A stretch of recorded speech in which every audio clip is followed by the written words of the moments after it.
In Northern Africa, Tunisia lurched further into political uncertainty on Wednesday as President Kais Saied sacked more officials days after he suspended parliament and assumed executive powers in what opponents labeled a coup.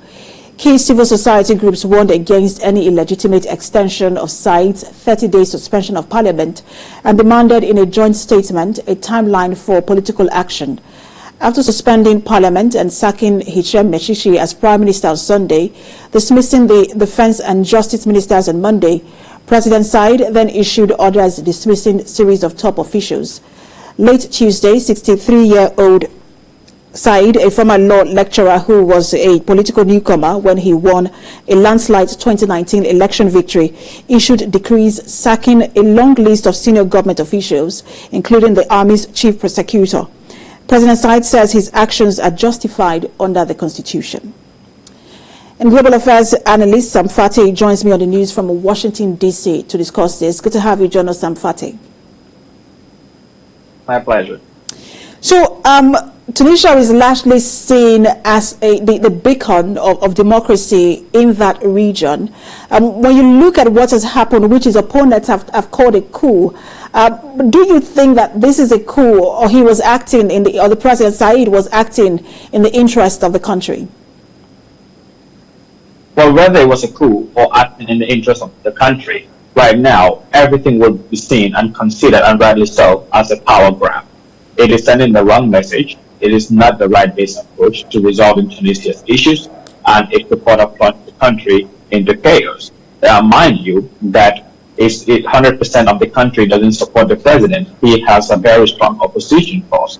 So he is basically forcing them now to probably take to the streets. And this is likely going to happen if the suspension of parliament continues beyond the 30 days.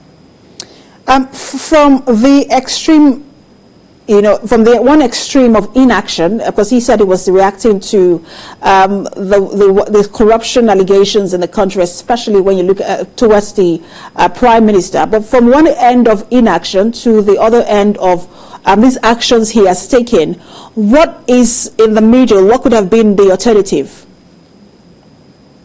Well, if you feel that, his newest reasons for this includes corruption and illegal campaign financing, etc. If you feel that there is corruption in the country and illegal campaign financing, then we should empower institutions like the judiciary to ensure that investigations are conducted and those found wanted are prosecuted accordingly and sentenced accordingly as well to the law, within the confines of the laws of Tunisia. To take any other extreme measure would be seen as a political action. Look, you may be trying to do the right thing, but having the right-based approach in addressing these situations are critical in any political settings. So if he feels that government needs to get reforms or there are certain things that need to change government, he needs to form out a robust, active, very serious reforms within the civil service and ensure that the institutions are independent and they are supported and they are made stronger. And he should, most importantly, ensure separation of power. But currently, President Saied is in violation of all of these things. And then there will be consequences for this. There will be international pressure, number one. The U.S., some other countries are already expressing concern, and then you also have the opposition and the civil society really being concerned about this and putting pressure. So, in order to avoid turmoil or Tunisia slipping into a political uncertainty, which is already been compounded, he should make sure that he reverses this action. We advise that he, but now I doubt if that is going to happen at all, and it seems like he is pressing on with this agenda. And it can really backfire. Russia, Belarus, or Myanmar hasn't bowed to any international pressure, irrespective of what's happening in those countries. So it's not likely that President Saied bows to international pressure, not even sanctions. But let's look at what's happening in that country and what you think could happen if he doesn't, he has suspended parliament for 30 days, and if he refuses to allow resumption of plenary at parliament after 30 days, what then do you think will happen? First off, international pressure without action is just not really pressure. They can bring attention to the issue, but if you don't take actions, then it is going to be meaningless. if they are going to take action, such whether it's life sanctions targeted towards individuals or towards government officials and preventing them from having certain international engagement or making it difficult for them, the president may reverse some of his decisions, because right now Tunisia is facing some economic crisis, high unemployment, and they don't want to exacerbate this.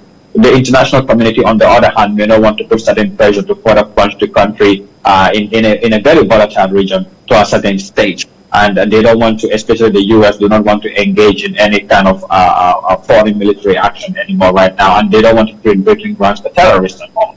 So I think going back to your main question here is that beyond the 30 days, if this stretches beyond the 30 days, and with the immunity of parliamentarians already taken away, they are going to fight back. Of course, some of these parliamentarians already have existing legal issues, and their immunity is the only thing protecting them. Whether the society or the population understands this or not may not be the case. And most of the time, the people that vote for these politicians do not understand some of these side political issues. So they would encourage them to go to the streets. And that is what I'm afraid of. And that is where we have the country faces a very huge threat. Then you have supporters of the president and the opposition class in the streets. That may slide the country into civil war. Absolutely, and that's where the fear is really, because this democracy that is being enjoyed in coup today in Tunisia is largely because of the uprising in 2011, and there are fears that this could, any form of aggression could disrupt this budding democracy. What sort of action do you think should be taken now?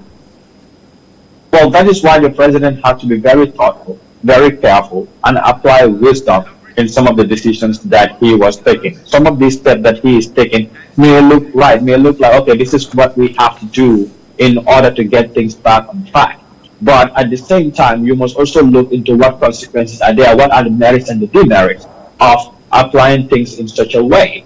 And again, unless he considers those things, then some of the things that you are hoping will give you good results end up giving you some very, very, very terrible results for the population, not just in the short term, but also in the long term.